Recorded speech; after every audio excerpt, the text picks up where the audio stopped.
नमस्कार। आज का विषय है अपठित गद्यांश, जो आपकी परीक्षा की दृष्टि से अत्यंत ही महत्वपूर्ण विषय है। अपठित गद्यांश आपकी परीक्षा की दृष्टि से अत्यंत ही महत्वपूर्ण विषय है, जिसे आप लोगों को जानना अत्यंत ही आवश्यक है। अपठित शब्द का निर्माण कैसे हुआ, पहले आइए देखते हैं। अपठित शब्द उपसर्ग विधि द्वारा निर्मित शब्द है। पठित मूल शब्द में अ उपसर्ग के मेल होने से अपठित शब्द बना। पठित का तात्पर्य होता है पढ़ा हुआ, अ का अर्थ होता है रहित या निषेध, या न अ का अर्थ ना भी होता है। ठीक है, जो ना पढ़ा हुआ हो, जो पढ़ा ही ना गया हो, उसे क्या कहा जाएगा? अपठित कहा जाएगा।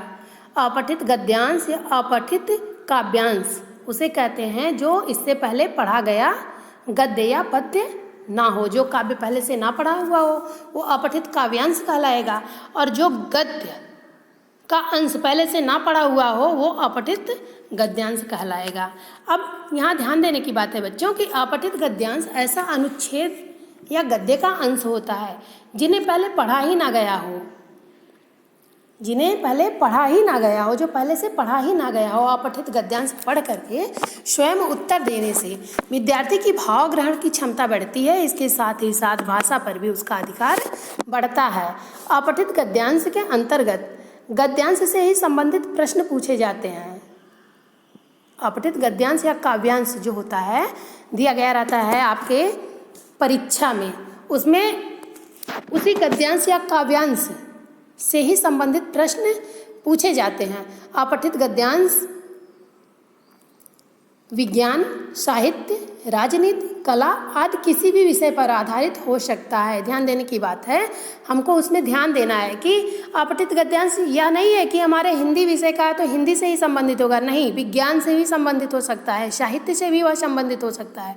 अपठित गद्यांश या आपके राजनीति से भी संबंधित हो सकता है, कला से भी संबंधित हो सकता है। ठीक है, इन सभी विषयों पर आधारित हो सकता है। इसके निरंतर अभ्यास से, लगातार इसके अभ्यास से बुद्धि का विकास होता है, तर्क शक्ति की क्षमता बढ़ती है विद्यार्थियों की।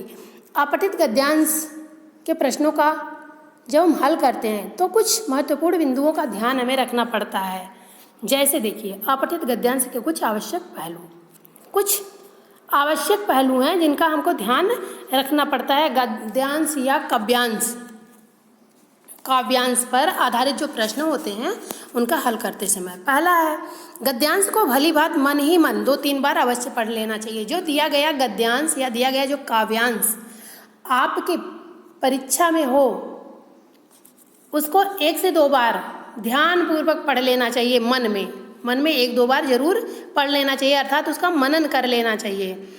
मुख्य और महत्वपूर्ण बातों का रेखांकित कर देना चाहिए। दूसरा मुख्य बिंदु क्या है कि गद्यांश को पढ़ते समय मन में जो उसमें मुख्य या महत्वपूर्ण बात हैं, कुछ महत्वपूर्ण तथ्य होते हैं ना जो पढ़ते समय आता है दिमाग में, उसे क्या करना चाहिए? रेखांकित कर लेना चाहिए, उसके नीचे चिन्हित कर लेना चाहिए। तीसरा है कि प्रश्नों तथा दिए गए विकल्पों को ध्यानपूर्वक पढ़ना चाहिए। जो प्रश्न या विकल्प दिए गए हैं उन्हें ध्यानपूर्वक पढ़ना चाहिए, और प्रश्न का उत्तर देते समय ध्यान रहे कि इनमें अनावश्यक विस्तार ना हो। ठीक है, अपठित गद्यांश पर आधारित या अपठित काव्यांश पर आधारित जो प्रश्न हैं उनका उत्तर देते समय हमेशा ध्यान रखना चाहिए कि उसका उत्तर लिखते समय उत्तर में कोई अनावश्यक विस्तार ना हो। दिए गए पंक्तियों का भाव समझकर प्रश्न का उत्तर हमेशा लिखना चाहिए। गद्यांश या काव्यांश का शीर्षक परीक्षा में जरूर पूछा जाता है। ठीक है, तो यहाँ आपको ध्यान रखना चाहिए कि गद्यांश का शीर्षक हमेशा गद्यांश के आरंभ अथवा गद्यांश के अंत में छिपा होता है।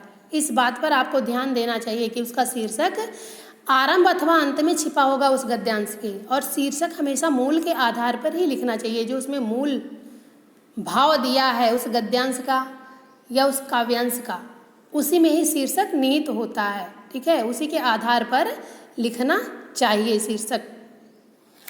अब आइए हम उदाहरण के लिए एक अपठित गद्यांश लेते हैं और आपको बता रहे हैं कि किस प्रकार से अपठित गद्यांश पर आधारित प्रश्नों को हल किया जाता है। आलस्य देखने में इतना विनाशकारी नहीं लगता, परंतु सूक्ष्म रूप से देखने पर इसका वास्तविक अर्थ समझ में आता है। आलस्य के अनेक अर्थ हैं, जैसे जीवन तो मिला लेकिन हम उसका सदुपयोग नहीं करेंगे। आलस्य के अनेक अर्थ हैं, अनेक अर्थों में हम आपको बता रहे हैं। देखिए यहाँ दिया गया है आलस्य के जो कई अर्थ हैं। पहला है जीवन तो मिला लेकिन हम उसका सदुपयोग नहीं करेंगे, ये आलस्य के विशेष अर्थ में आता है। सुबह तो हो गई पर हम उठे नहीं। अवसर तो मिला लेकिन हमने लाभ नहीं उठाया। आलसी अपने लिए भी साधन नहीं जुटा सकता। जो आलसी व्यक्ति होता है वह अपने लिए भी कभी साधन नहीं जुटा सकता। साधन के अभाव में उसे हमेशा शर्मनाक जीवन व्यतीत करना पड़ता है। पुरुषार्थी जीवन में साधनों के अभाव का रोना नहीं होता। जो व्यक्ति पुरुषार्थी होता है उसके जीवन में कभी भी किसी साधन का अभाव नहीं होता। हाथ पर हाथ धर कर बैठना उसे पसंद नहीं होता। किसे? पुरुषार्थी को। वह परिस्थितियों के सामने खुद नहीं झुकता है बल्कि उन्हें अपने अनुकूल बना लेता है। कौन? जो परिश्रमी व्यक्ति होता है, जो आलसी नहीं होता है, वह परिस्थितियों के सामने कभी झुकता नहीं है बल्कि परिस्थितियों को अपने अनुकूल बना लेता है। कर्मठता सुख है, अकर्मण्यता दुख है। जो योजना बनाकर काम करता है वही काल देवता का सच्चा पुजारी है।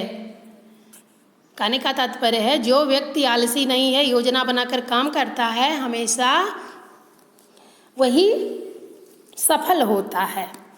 अब आइए इस गद्यांश पर आधारित जो प्रश्न है उनका उत्तर देखते हैं। पहला प्रश्न है, इनमें से आलस्य का कौन सा अर्थ उपयुक्त नहीं है?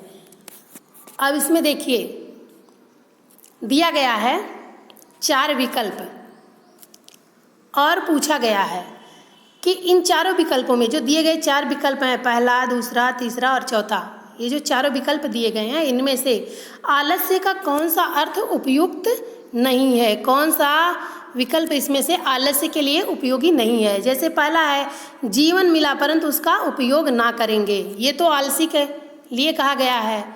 अवसर मिला इसे हम खोएंगे नहीं, अवसर मिला इसे हम खोएंगे नहीं, ये आलस्य के लिए उपयुक्त नहीं है। सॉरी, यही विकल्प इसमें सही होगा। अवसर मिला इसे हम खोएंगे नहीं। परिश्रमी व्यक्ति, पुरुषार्थी व्यक्ति ऐसा कहता है कि हमें अवसर मिला हम इसे खोएंगे नहीं। आलसी व्यक्ति ऐसा थोड़ी ना कहता। आलसी व्यक्ति को अवसर मिलेगा लेकिन वह कुछ करेगा ही नहीं। और तीसरा है सुबह तो हो गई परंतु उठेंगे नहीं। चौथा है मौका तो मिला लेकिन हम लाभ नहीं उठाएंगे। ठीक है, तो इनमें से आलस्य का कौन सा अर्थ उपयुक्त नहीं है? बाकी तीनों उपयुक्त हैं आलस्य के लिए, लेकिन ये दूसरा वाला जो है अवसर मिला इसे हम खोएंगे नहीं, ये आलस्य के लिए उपयुक्त नहीं है। कौन? ये दूसरा वाला विकल्प इसमें सही होगा। अब देखिए खा वाला प्रश्न है, साधन के अभाव में आलसी कैसा जीवन व्यतीत करता है? साधन के अभाव में आलसी कैसा जीवन व्यतीत करता है? तो जैसा कि हमने आपको गद्यांश में ही पढ़ाया है और हमने कहा है कि मुख्य बिंदुओं को रेखांकित कर लेना चाहिए। तो साधन के अभाव में आलसी क्या, देखिए यहाँ दिया है शर्मनाक जीवन व्यतीत आलसी को करना पड़ता है, मतलब लज्जास्पद, शर्म से युक्त जो जीवन होता है वैसा जीवन आलसी को व्यतीत करना पड़ता है साधन के अभाव में। और ग वाला है कि जो आलस्य त्याग देता है वह, वाक्य को पूरा करना है यहाँ आपको। जो आलस्य त्याग देता है वह क्या करता है? परिस्थितियों को, देखिए वह परिस्थितियों को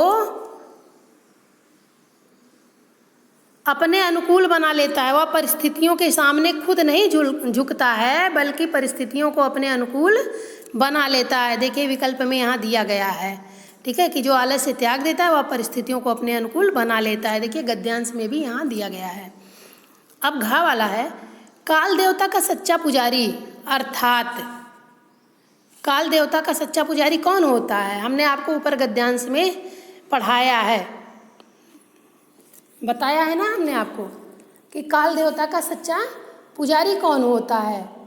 तो काल देवता का सच्चा पुजारी वही होता है, ठीक है, जो समय की सच्ची परख करने वाला होता है। जो मौज मस्ती करने वाला होता है, विकल्प में दिया है मौज मस्ती करने वाला, सत्य की पूजा करने वाला, काल को देवता मानने वाला, नहीं, ये सब गलत है। समय की सच्ची परख करने वाला ही काल देवता का पुजारी होता है। ठीक है, अब देखिए 5वां प्रश्न है, हाथ पर हाथ धरकर बैठना का अर्थ क्या है? हाथ पर हाथ धरकर बैठना का अर्थ क्या है? 4 विकल्प दिया गया है, तपस्या करना, सोच विचार करना, सुरक्षित रहना, कुछ भी ना काम करना। अब इसमें से हाथ पर हाथ धरकर बैठना एक मुहावरा है, इसका अर्थ होगा कुछ भी काम ना करना। हाथ पर हाथ धरकर बैठना का तात्पर्य है कुछ भी काम ना करना। जो आलसी व्यक्ति होता है वह कोई भी काम नहीं करता है। ठीक है, तो इस प्रकार से दिए गए अपठित गद्यांश या अपठित काव्यांश को हल करना चाहिए। हमने उसके जो मुख्य बिंदु होते हैं वो भी आपको बताया, और अपठित गद्यांश या काव्यांश क्या होता है यह भी हमने आपको बताया। हम उम्मीद करते हैं बच्चों कि जो हमने आपको बताया है अच्छे से आपको समझ में ज़रूर आया होगा।